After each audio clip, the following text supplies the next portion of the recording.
Okay, welcome back na naman sa bagong video natin and Happy New Year sa inyong lahat. And salamat sa mga bagong subscriber natin. Ngayon, ito yung sushoot natin para ngayon 2025, ang Dominar 400.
Okay, quick review lang tayo dito kasi marami naman nag-vlog nito. So yung model natin nitong Dominar na to is yung UG2 na So meron tong mga 6 features na nadagdag. So yun na lang discuss natin and test drive. Okay, so meron lang tong 6 na upgrade So unang in-upgrade nila rito is itong cellphone bracket. Meron na siyang built-in dito na cellphone bracket, lalagyan nyo na lang nito. Next naman is itong USB charger. Meron na siyang built-in na USB charger dito So ayan siya, pwede na kayo mag-charge habang nandito yung phone nyo. So hindi na kayo malalobat sa biyahe. Third naman is itong windshield nya So mas pinalaki na siya. Then nagdagdag sila ng handguard. Yan.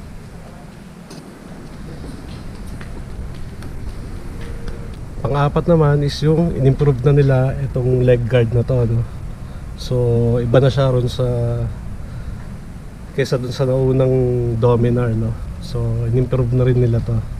Fifth is itong belly pan nya, in-improve na rin nila para mas maprotektahan yung engine nyo sa mga talsik ng bato. Then last is yung itong top box bracket nya. Although itong bracket na nakakabit sa atin ngayon is pinalitan na kasi naglagay na ng top box.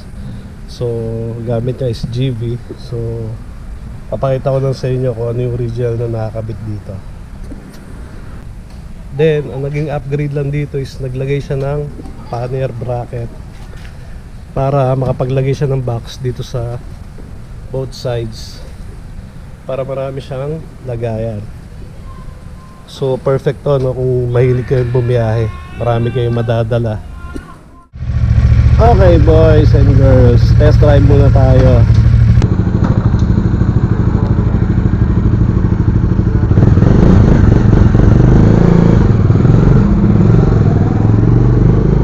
Okay, first impression, naka-upright position tayo dito So ang sarap ng talent.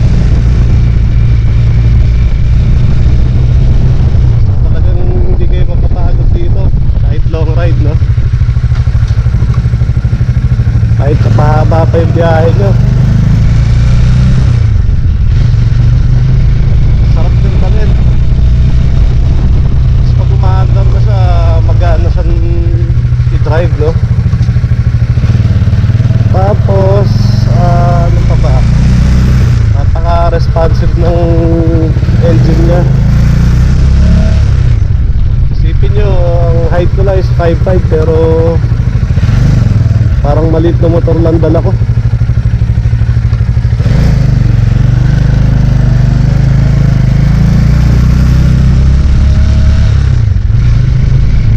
By the way, dito na tayo sa village ikot natabad ako lumabas Yan, sa hams naman, tulad ng mga shocks niya yung suspension niya. So hindi siya matagtag.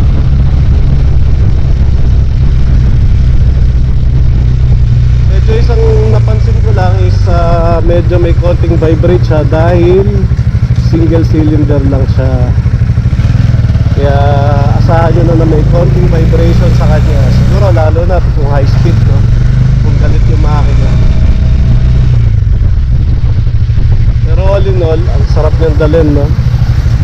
Parang hindi 400cc yung dalaga. Ano, ganda pa nung side mirror. Nakasumatak, guys.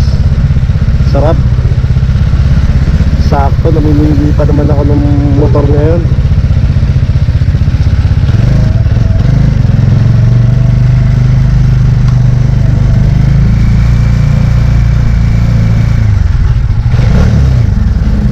Sarap bombahin ah.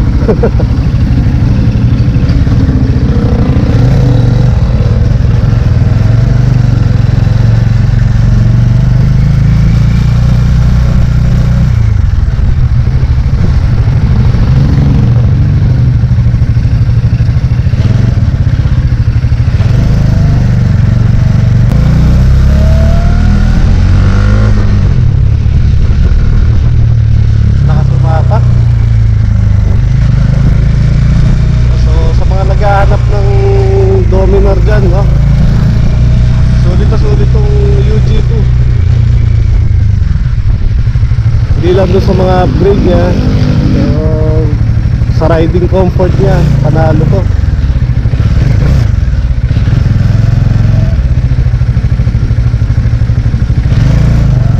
Parang type ko na nga rin to. Para lang may dala na 150cc sagaan. Pero isang napansin ko, mabigat siya kapag nakatigil. Mas magaan pa yung na-shoot ko na SV650. Pero ano yun, ano naman yun, Suzuki.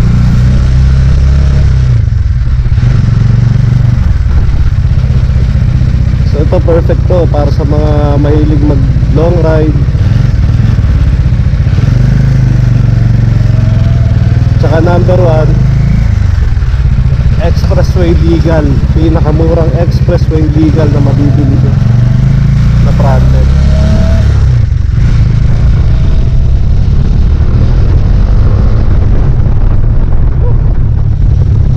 Hindi pa ako lumalabas yan ha.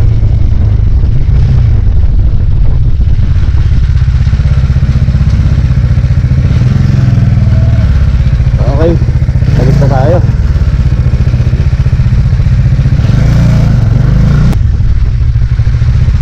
Maganda rin siguro, no, kung naka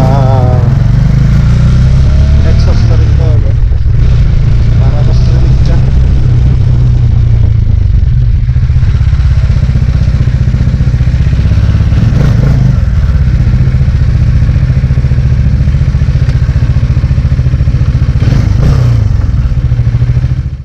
Okay guys, so yun na yung quick review natin dito sa Dominar na UG2. So, kita-kits ulit tayo sa susunod na vlog.